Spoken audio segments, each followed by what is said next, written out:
Continuamos en Soluciones. Les recordamos, hoy está abierta nuestra cuenta en Twitter, como todos los días, @solucionesgb, y les pedimos que utilicen el hashtag o la etiqueta solucionesdocentes y que nos ayuden a buscarle soluciones a este problema. ¿Cómo podemos mejorar las condiciones sociales de los docentes en Venezuela? ¿Qué se necesita hacer para que eso suceda? Sus respuestas serán recibidas a través de este medio y la mejor de ellas será compartida con todos ustedes al finalizar nuestro programa. Voy a leer rápidamente algunos de los comentarios que ya nos llegan, son muchísimos. Vamos a tratar de leer la mayor cantidad posible la mañana de hoy. Elba Pérez nos dice, es falso que todos los docentes serían beneficiados con todas las primas. También nos comenta por acá más arriba Jesús León Pereda, amigos profesores, ojo con esa contratación colectiva, no caigan en la trampa que caímos nosotros los profesores universitarios. Hermes Varillas nos dice, la gran paradoja, ¿cómo hablar de calidad educativa en un país donde se prioriza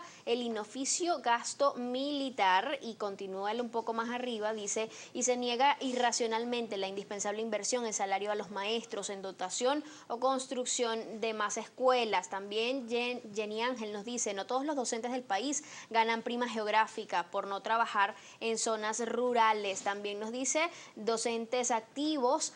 Bueno, hace una invitación a participar en el programa a través del Twitter. Freddy Parada nos dice también, Soluciones de Educación, los gremios o federaciones que dicen representar a los maestros solo negocian sus intereses económicos. Rápido, ¿solo los intereses económicos se negocian?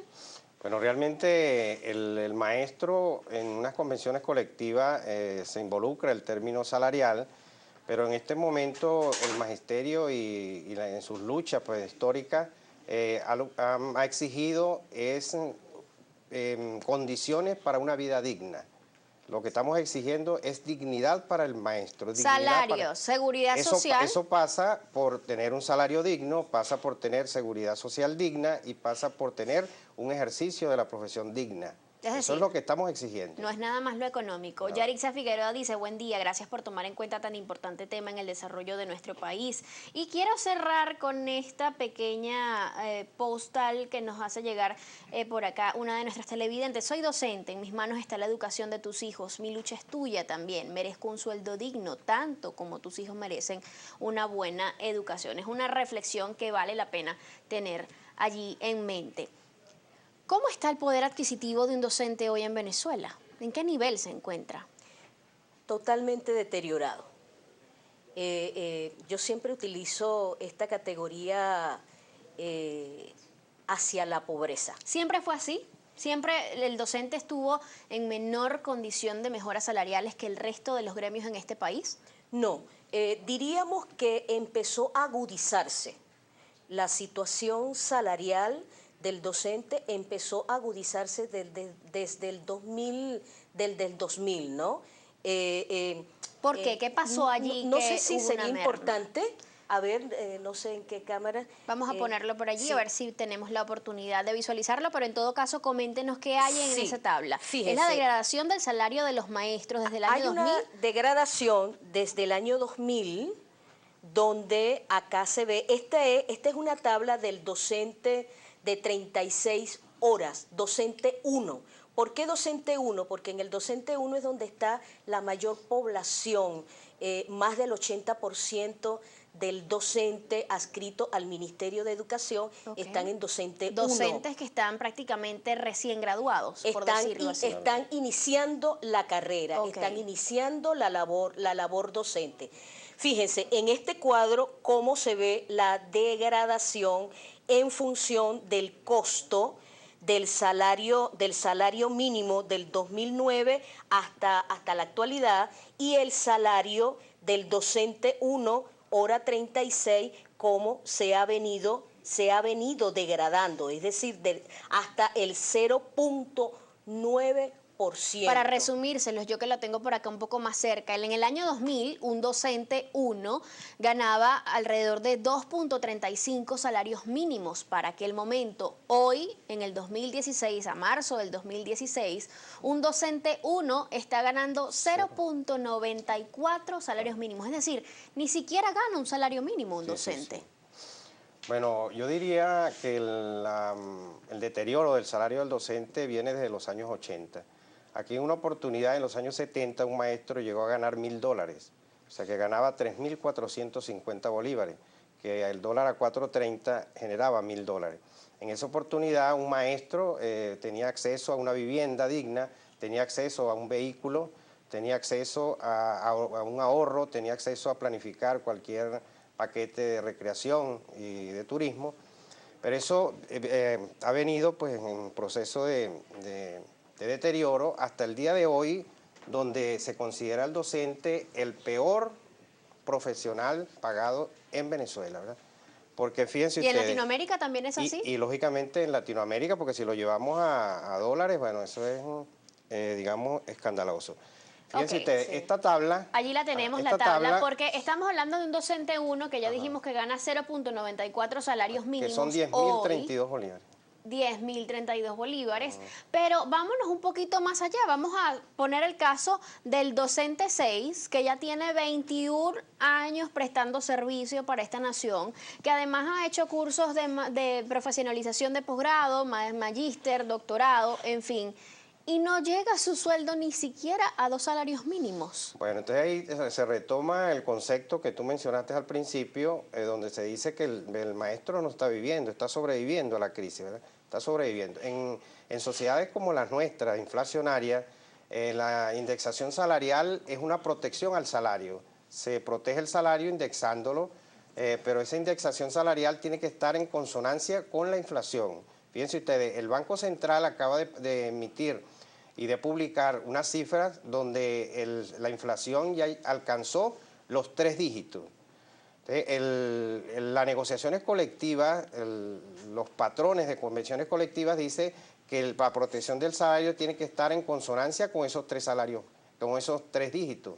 En las ofertas que el gobierno nacional está haciendo, hasta la fecha siempre maneja 2 dígitos. Quiere decir que el aumento de los salarios los quiere, digamos, reflejar en 2 dígitos cuando la inflación está en 3 dígitos, que quiere decir que eso no protege el salario, es condenar a los maestros y profesores a salarios de hambre, a salarios indignos. Entonces, eso es lo que está planteado hoy en la convención colectiva y lo que exigen los maestros en las aulas por ahora, pero los maestros están dispuestos a salir a defender salarios dignos en esta convención colectiva. Vamos a hablar en detalle, quizás un poco más de la convención colectiva en el próximo segmento, porque hay que tocar ese punto definitivamente. Sí. Pero es que me interesa muchísimo, porque suponiendo que es una familia donde papá y mamá son docentes, uno trabaja, tiene 21 años de servicio, la otra también, pero uno trabaja en la educación, digamos, secundaria, devenga con todo esto un salario que está oscilando los 16.000 bolívares,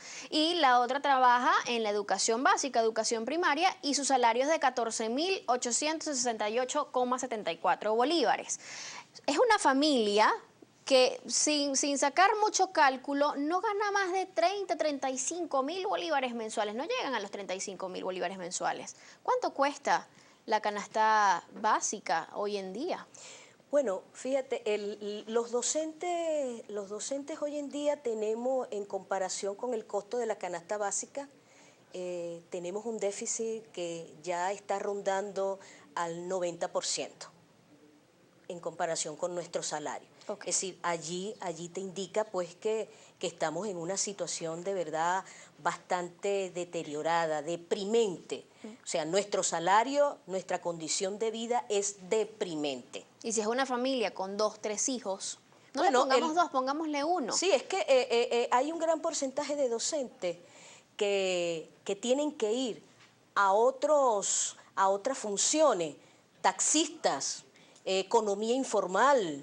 Hay otros que tienen otros trabajos en liceos privados, o sea, tienen 2, tienen 3 cargos, tienen más de 54 de horas en toda la semana. Es decir, que las condiciones de vida del docente y de su propia familia están deterioradas. No solamente el salario, sino que está deteriorado toda la integridad de la condición de vida del docente. Hablemos de la seguridad social, profesora.